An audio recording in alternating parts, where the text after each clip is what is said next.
Jaya Radha Madhava Punya Bihari.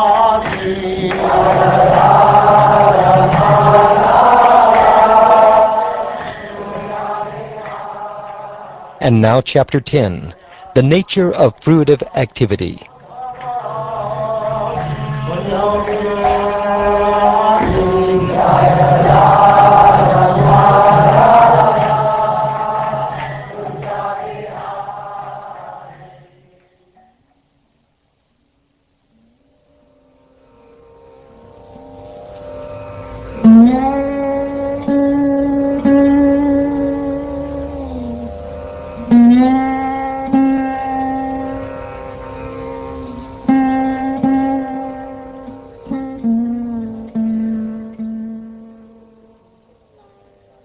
The Supreme Personality of Godhead said, "Taking full shelter in me, with the mind carefully fixed in the devotional service of the Lord, as spoken by me, one should live without personal desire, and practice the social and occupational system called varnashram. A purified soul should see that because the conditioned souls who are dedicated to sense gratification have falsely accepted the objects of sense pleasure as truth, all of their endeavors are doomed to failure. One who is sleeping may see many objects of sense gratification in a dream, but such pleasurable things are merely creations of the mind, and are thus ultimately useless. Similarly, the living entity who is asleep to his spiritual identity also sees many sense objects, but these innumerable objects of temporary gratification are creations of the Lord's illusory potency and have no permanent existence. One who meditates upon them, impelled by the senses, uselessly engages his intelligence. One who has fixed me within his mind as the goal of life should give up activities based on sense gratification, and should instead execute work governed by the regulative principles for advancement. When, however, one is fully engaged in searching out the ultimate truth of the soul, one should not accept the scriptural injunctions governing fruitive activities. One who has accepted me as the supreme goal of life should strictly observe the scriptural injunctions forbidding sinful activities, and, as far as possible, should execute the injunctions prescribing minor regulative duties such as cleanliness. Ultimately, however, one should approach a bona fide spiritual master who is as full in knowledge of me as I am, who is peaceful, and who, by spiritual elevation, is not different from me. The servant or disciple of the spiritual master should be free from false prestige, never considering himself to be the doer. He should be active and never lazy, and should give up all sense of proprietorship over the objects of the senses, including his wife, children, home, and society. He should be endowed with feelings of loving friendship toward the spiritual master, and should never become deviated or bewildered. The servant or disciple should always desire advancement in spiritual understanding, should not envy anyone, and should always avoid useless conversation.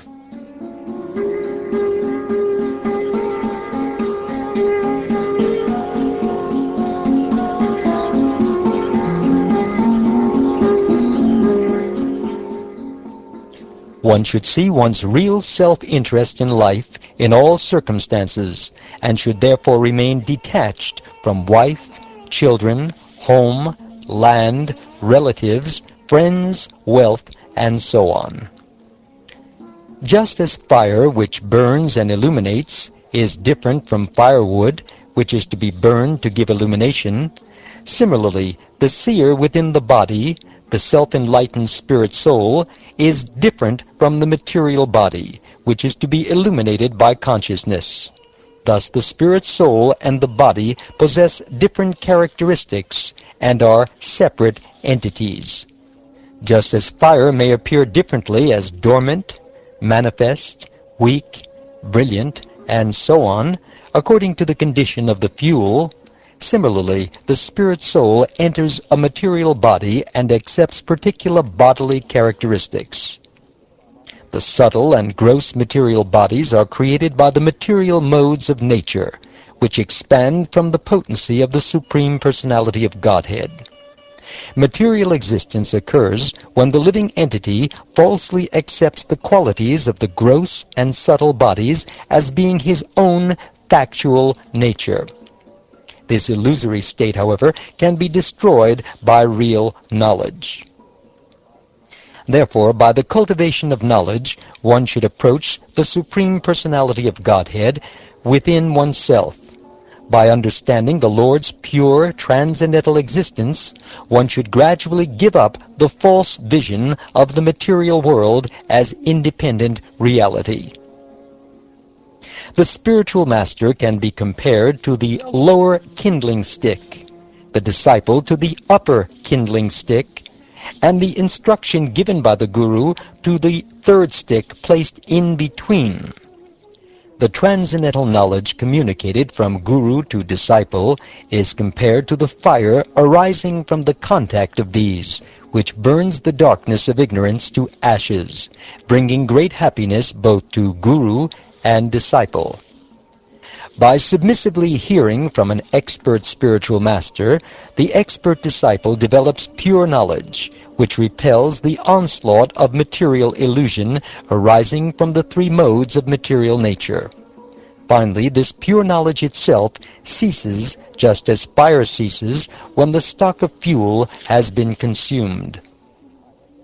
My dear Uddhava, I have thus explained to you perfect knowledge. There are philosophers, however, who challenge my conclusion.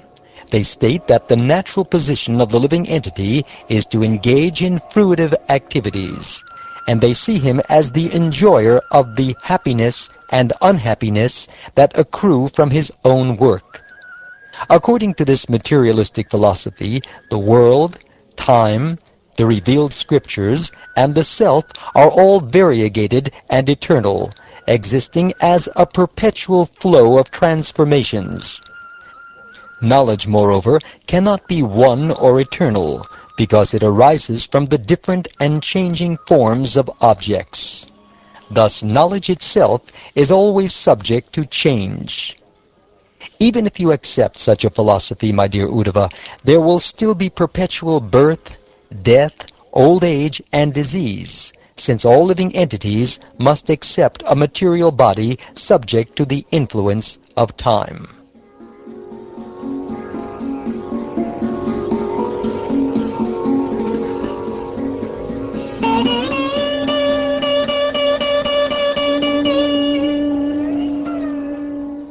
Although the performer of fruitive activities desires perpetual happiness, it is clearly observed that materialistic workers are often unhappy and only occasionally satisfied, thus proving that they are not independent or in control of their destiny.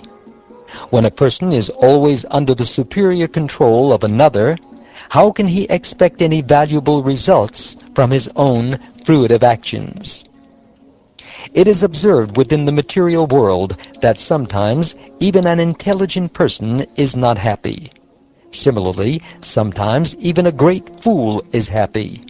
The concept of becoming happy through expertly performing material activities is simply a useless exhibition of false egotism. Even if people know how to achieve happiness and avoid unhappiness, they still do not know the process by which death will not be able to exert its power over them.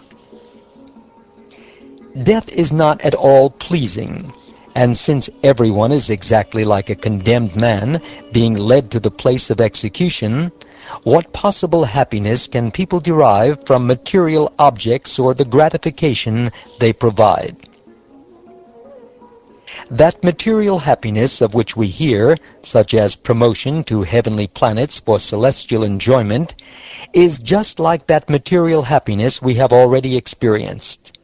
Both are polluted by jealousy, envy, decay, and death. Therefore, just as an attempt to raise crops becomes fruitless if there are many problems like crop disease, insect plague, or drought, similarly, the attempt to attain material happiness, either on earth or on the heavenly planets, is always fruitless because of innumerable obstacles. If one performs Vedic sacrifices and fruitive rituals without any mistake or contamination, one will achieve a heavenly situation in the next life. But even this result, which is only achieved by perfect performance of fruitive rituals, will be vanquished by time. Now hear of this. If on earth one performs sacrifices for the satisfaction of the demigods, he goes to the heavenly planets where, just like a demigod, he enjoys all of the heavenly pleasures he has earned by his performances. Having achieved the heavenly planets, the performer of ritualistic sacrifices travels in a glowing airplane, which he obtains as the result of his piety on earth.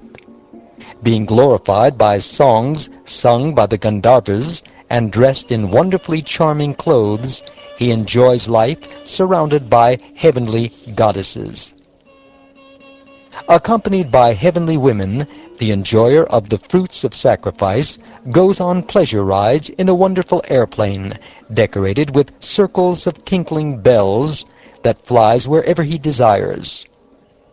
Being relaxed, comfortable, and happy in the heavenly pleasure gardens, he does not consider that he is exhausting the fruits of his piety and will soon fall down to the mortal world. Until his pious results are used up, the performer of sacrifice enjoys life in the heavenly planets. When the pious results are exhausted, however, he falls down from the pleasure gardens of heaven, being moved against his desire by the force of eternal time. If a human being is engaged in sinful, irreligious activities, either because of bad association or because of his failure to control his senses, then such a person will certainly develop a personality full of material desires. He thus becomes miserly toward others, greedy, and always anxious to exploit the bodies of women. When the mind is so polluted, one becomes violent and aggressive, and without the authority of the Vedic injunctions, slaughters innocent animals for sense gratification. Worshipping ghosts and spirits, the bewildered person falls fully into the grip of unauthorized activities and thus goes to hell, where he receives a material body infected by the darkest modes of nature. In such a degraded body, he unfortunately continues to perform inauspicious activities that greatly increase his future unhappiness, and therefore he again accepts a similar material body. What possible happiness can there be for one who engages in activities inevitably terminating in death?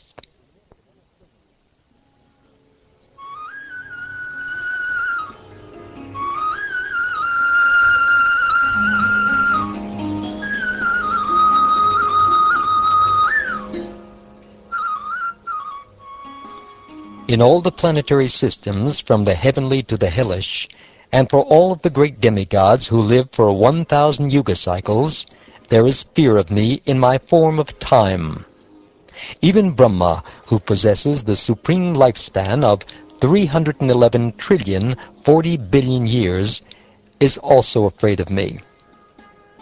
The material senses create material activities, either pious or sinful, and the modes of nature set the material senses into motion. The living entity, being fully engaged by the material senses and modes of nature, experiences the various results of fruitive work. As long as the living entity thinks that the modes of material nature have separate existences, he will be obliged to take birth in many different forms, and will experience varieties of material existence. Therefore, the living entity remains completely dependent on fruitive activities under the modes of nature.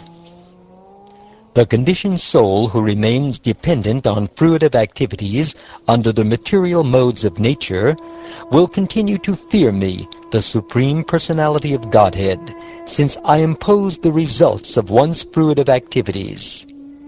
Those who accept the material concept of life, taking the variegatedness of the modes of nature to be factual, devote themselves to material enjoyment, and are therefore always absorbed in lamentation and grief.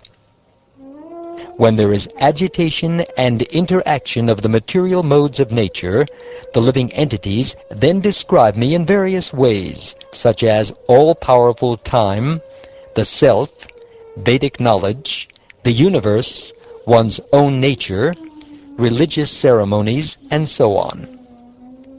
O my Lord, a living entity situated within the material body is surrounded by the modes of nature and the happiness and distress that are born of activities caused by these modes.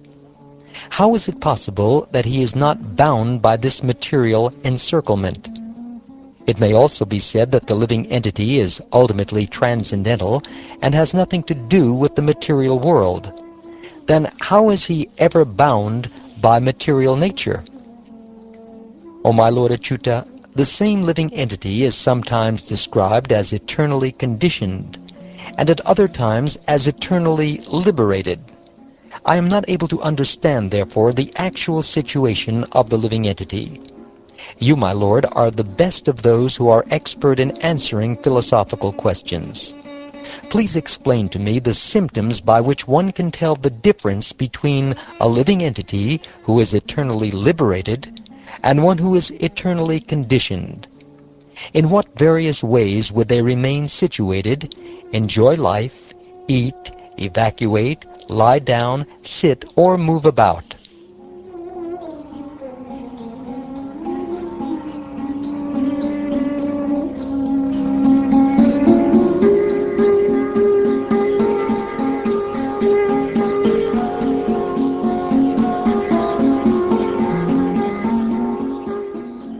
Thus ends the 10th chapter of the 11th canto of the Srimad Bhagavatam, entitled The Nature of Fruitive Activity.